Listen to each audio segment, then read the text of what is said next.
Hello, I'm Raymond Han. Welcome to my stories. In 2017, I wrote a 600-page novel. The title is The Mind Clones Trilogy. It consists of three different books. The first book, Where the Wind Blows, followed by the second book, The Sun Gawks, and finally the last book in the series, Dawn Breaks.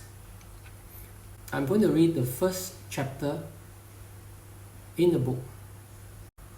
Let me begin now. Today was the 22nd May 2030.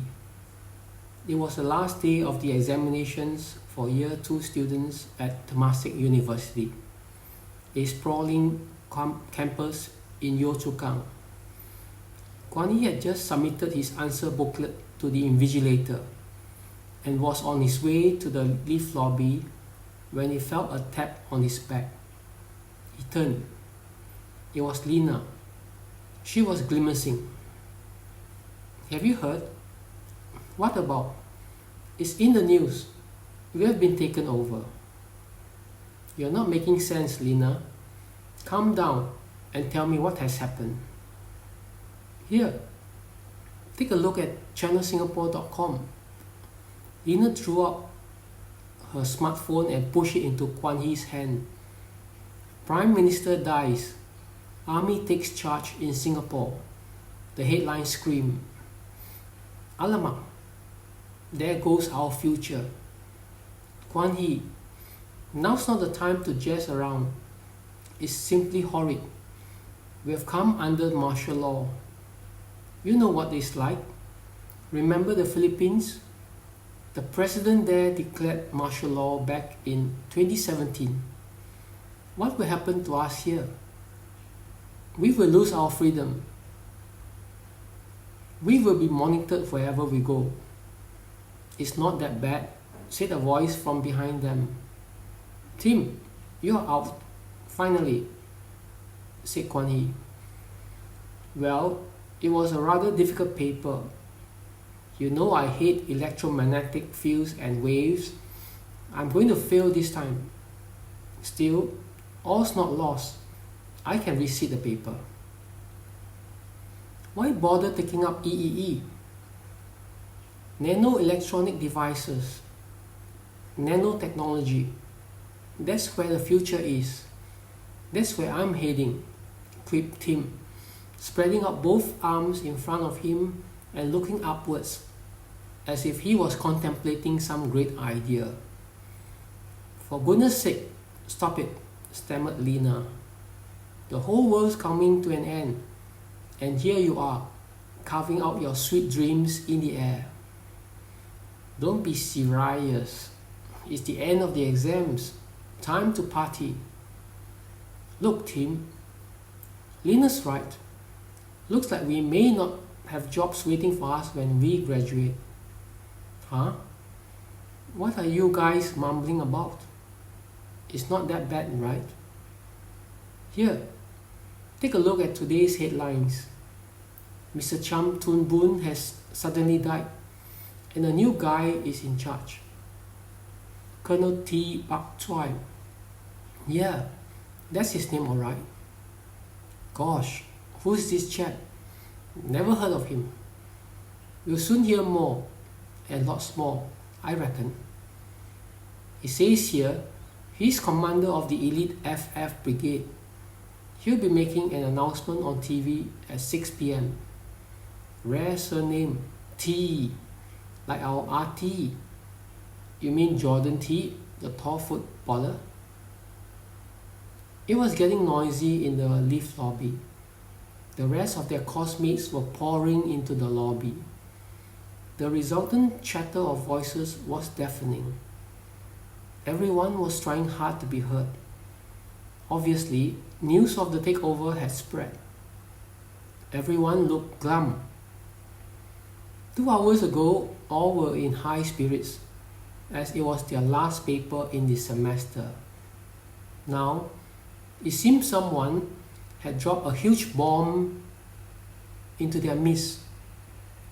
Kwan Hee, said a voice from somewhere in the crowd. Navin appeared. Kwan Hee, you are our student leader. Tell us what we should do. Let's wait for Jordan.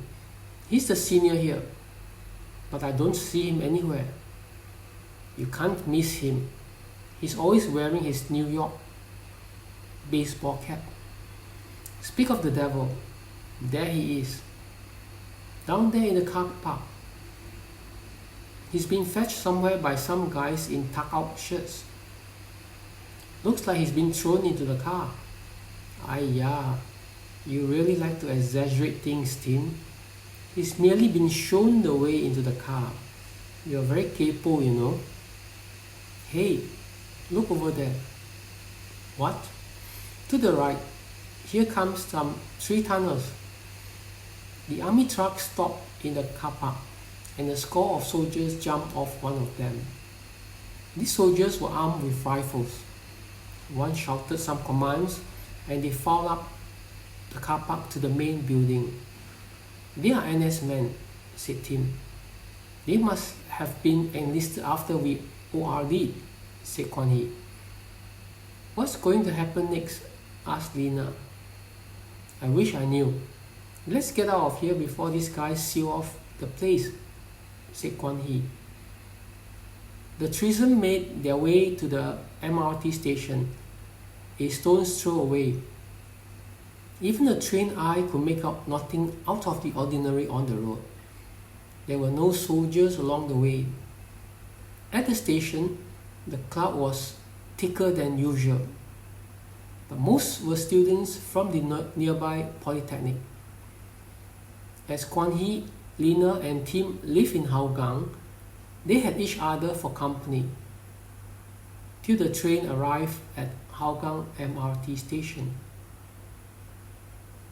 Nobody was at home at 79 Jalan Nuang, a semi-detached house among a clutch of terrace houses. Kwan Hee had lived here all 23 years of his life. The only child of a scientist and student care teacher, he had no lack of attention at home. However, he was pretty much alone most of the time, and he had grown accustomed to growing up sans sibling fights and tussles. The blaring of an internet screen on the wall in the bedroom interrupted his thoughts. We bring you the 6 o'clock news. Prime Minister Cham Toon Boon passed away at 6:45 a.m. today. The government is concerned that certain elements may take advantage of the situation to launch a terrorist attack on the country. It has appointed Colonel T. Bak Chai, commander of the FF Brigade, to take charge of the country. To facilitate detection of terrorist elements, there will be an island-wide curfew from 9 p.m. till 9 a.m. tomorrow. All residents are to remain indoors during the curfew period. Regular programming will now resume. It was a short news segment that attempted to make normal of the situation in the country. Colonel T did not appear on the news program. Everyone said, "Trust the Prime Minister." The Prime Minister said, "Trust my men." This then started the journey down the road to perdition, and it all began with trust. Kwan Hee's mother poked her face in the doorway. "Kwan Hee, I've bought fried rice for you," she said. "Your father won't be home tonight. He's busy at work. And we need to talk, dear." Having said her piece, she turned back into the corridor. "You're not making dinner tonight, Mom?" "Mom?"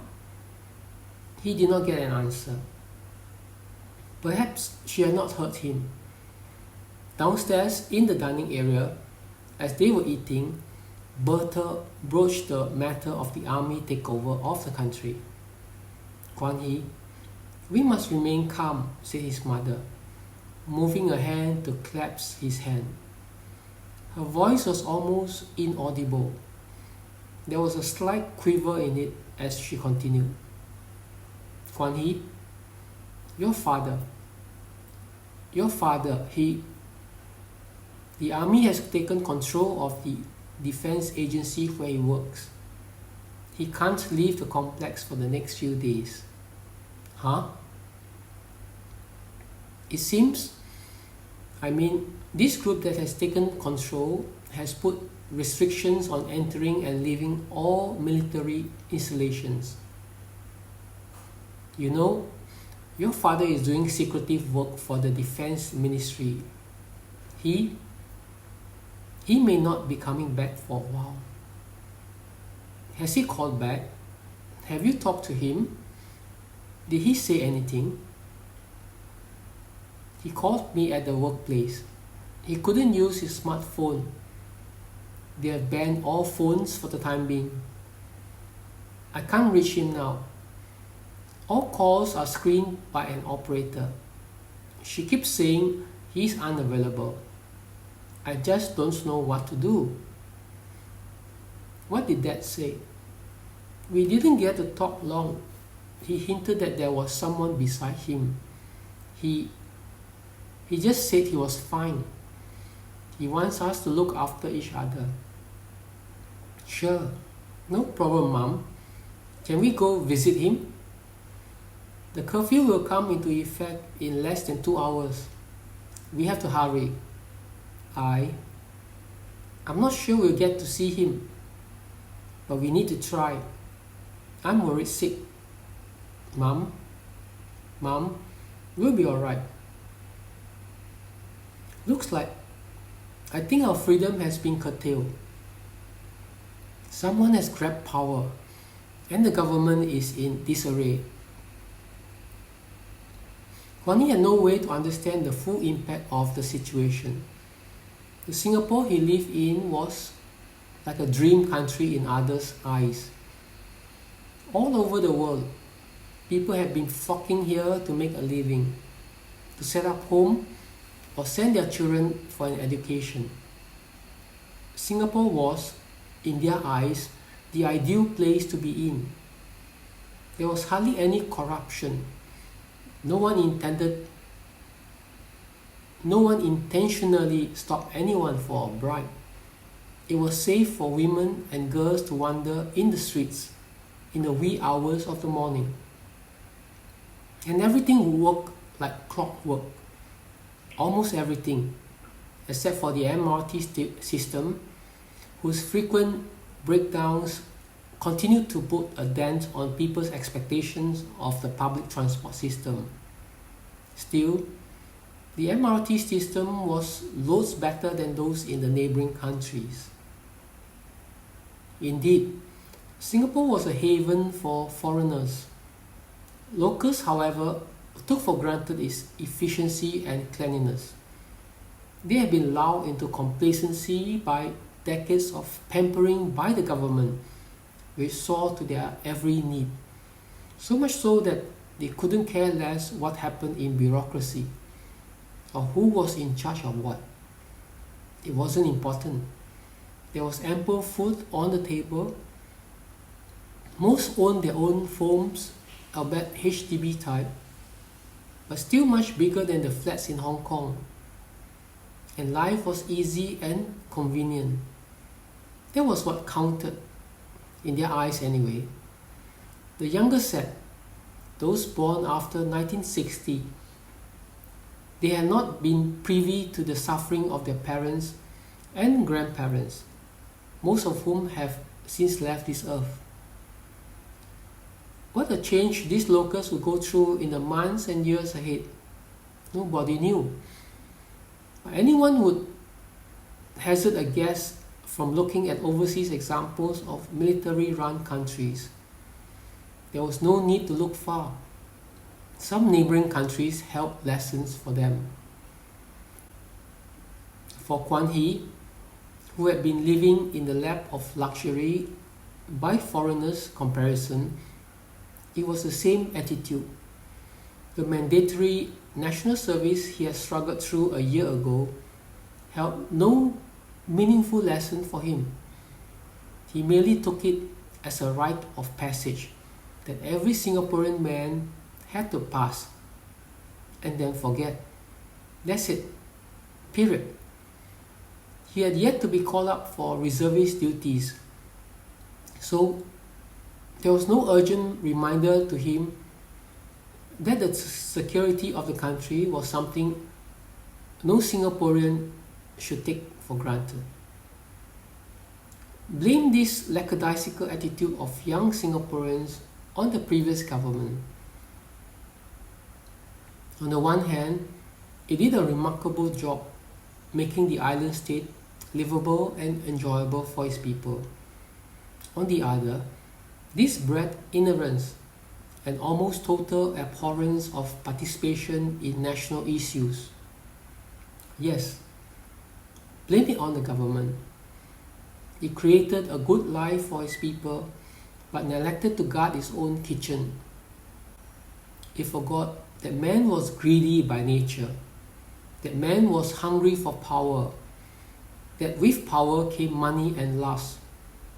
Yes, money, lust, and power. These three things reared their ugly heads every now and then. One or more of them had caused tumultuous changes all through man's history. Or said, no one could actually predict what secrets a face held, and Colonel Tees was one that held many secrets. To his superiors, he was ever ready at their side, pandering to their needs. Who could resist fawning attention? He was the perfect example of a yes man, except he was merely acting. Ever the opportunist, he saw a chance to take power. He had soldiers. He moved around in high government. He had access to many government departments. He was trustable. The Prime Minister was pleased with his performance, and this moment in time, he saw the right situation. The Prime Minister was alone with him in the study at Delvey Estate. Both had been spending the wee hours of the morning poring through documents on a terrorist group that had been attacking a littoral country. According to intelligence, Singapore was soon to be the next target. The PM's minders, bodyguards by another name, were downstairs taking an early breakfast. There were no CCTV cameras in this room, where the PM spent most of his time marrying personal and official matters. It was indeed the perfect time, just before dawn. He came up behind the PM who was typing something on the screen. One jab on the neck was all it took to down the man. As the PM lay slumped in his chair, he gave some instructions over his wristwatch phone. In minutes, the PM's minders would be coming up the stairs. He had to work fast to neutralize the communications network in the house. There was no one in the sitting room upstairs. The computer servers were in a pantry-like room next to it. He scanned a card on the screen next to the room. Once inside, he pulled out the cables behind the servers. That would shut down all communications with the outside world. He reached behind a tall cabinet and his fingers touched something cold. Good. Nobody has noticed it, he thought. He retrieved the gun, pulled out the magazine and snapped it back in. Next, he had to take care of the minders, 2 in the pantry below, 2 in the servants' quarters next to the kitchen, and another 2 at the main gate. The house sat in the middle of a big garden, big by Singapore standards, on top of a slope. It would be difficult taking out the guards from the road. The PM's wife was in the second bedroom on the other side of the sitting room. He didn't worry about her. She was a late riser. The couple had no children. Once downstairs, he readied the Glock 19. One of the good things about a Glock was that it didn't need to be cocked, so there was no sound that would warn others, and leaned against the wall outside the pantry. He had seconds to take out these two minders. The report of the gun would send the last two minders scurrying here and raising the alarm. The next shift of minders would be here at 7 a.m. That's 30 minutes from now. 2 shots were all it took to take down the two minders, and they were accurate. Between the eyes. Yes, he had not lost his touch, despite being out of practice for years. Once a ranger, always a ranger. He had spent his prime years as a ranger in the Special Operations Forces. He took aim at the kitchen door. The two minders outside would be coming through that door in seconds.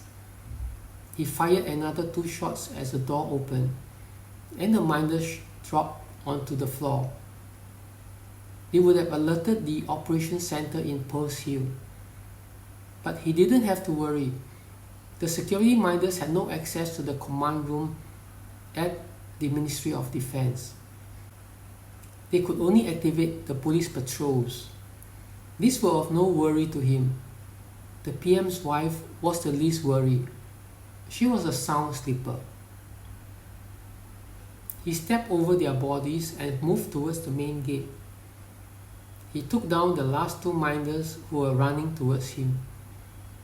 Then he whispered into his wristwatch phone. His men were waiting at a fork in the road. 2 vans rolled up the driveway into the compound. Out jumped several men, all in tuck-up shirts. They saluted him and went about their task. It seemed they had been briefed exactly what they had to do.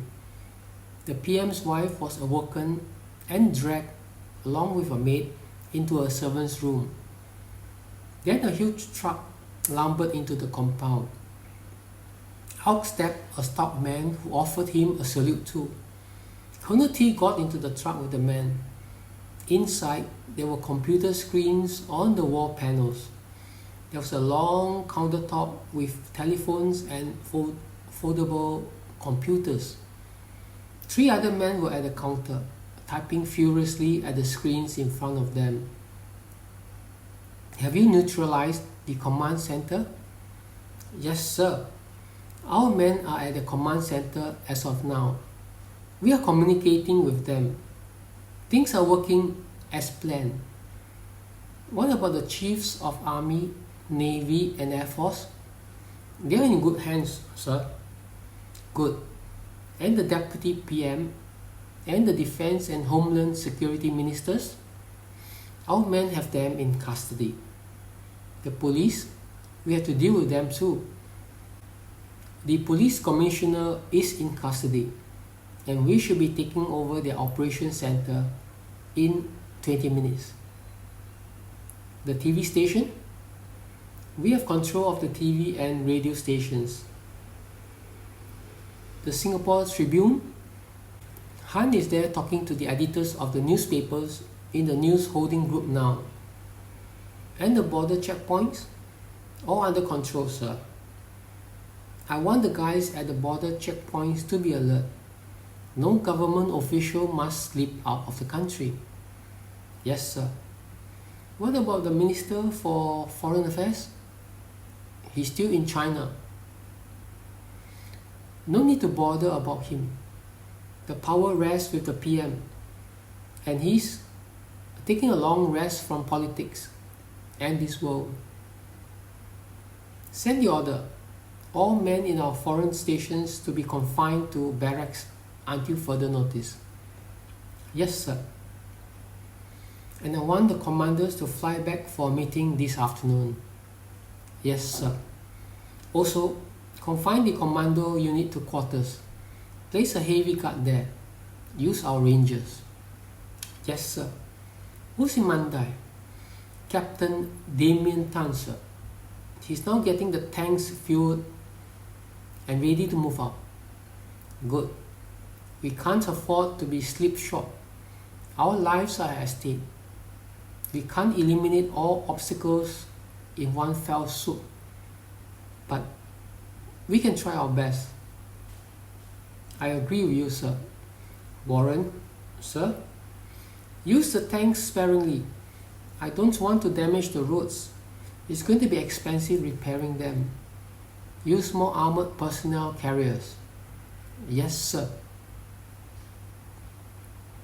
It's going to be a long day. Yes, certainly so, sir. My wife, have you got people there too? We were already there just before you left for Delvey Estate. And your son, sir, we are picking him up after school. Thank you. Good job, Warren. No worries, sir. The PM's guards will be here anytime now with reinforcements. 2 armored personnel carriers are now outside, on the road. We have a squad of rangers hidden in the surrounding area. No one can get through them. Good. Dawn is breaking. Singapore is waking to a brand new government. I'll lead our people to greater heights. Of course, sir. I'm sure you will, sir. Warren, I need to freshen up. I need to get ready. The American embassy, sir? Yes. We've got to appease the American ambassador. We must not forget. They are Goliath. We are David. But the American naval base has long gone from Sembawang, sir. Yes. But they are still quite near. In Australia. Got to calm them down. Yes, sir. Do we have people outside the place? No, sir. I'll see to it, sir. Assign more people there.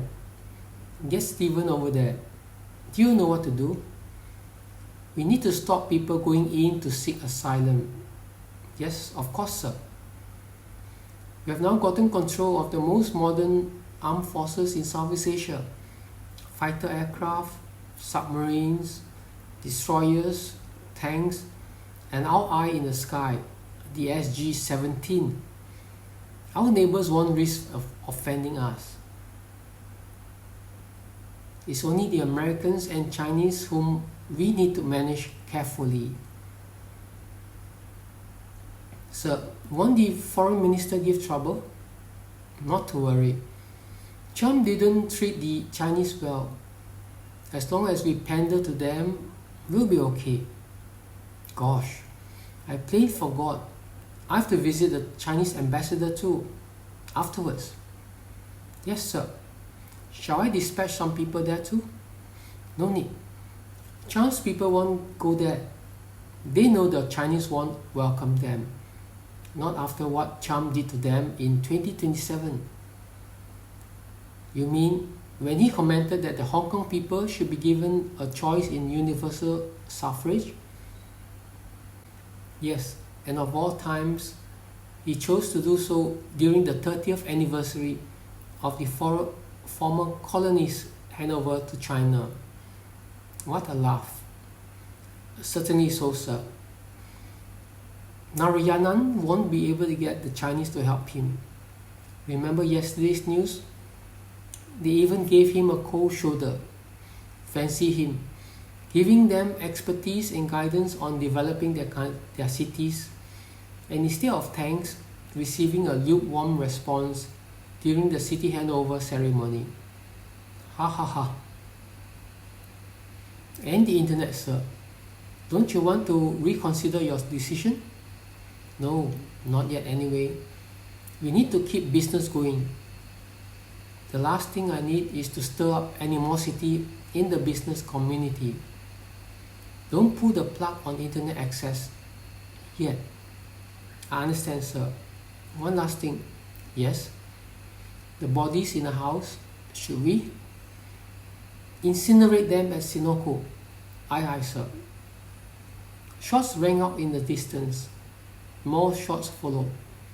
Then came the rumbling of heavy vehicles and rapid machine gun fire. There was a succession of rapid gunfire. Then silence fell again. We have come to the end of the first episode of Where the Wind Blows. Do return for the second episode. Thank you very much.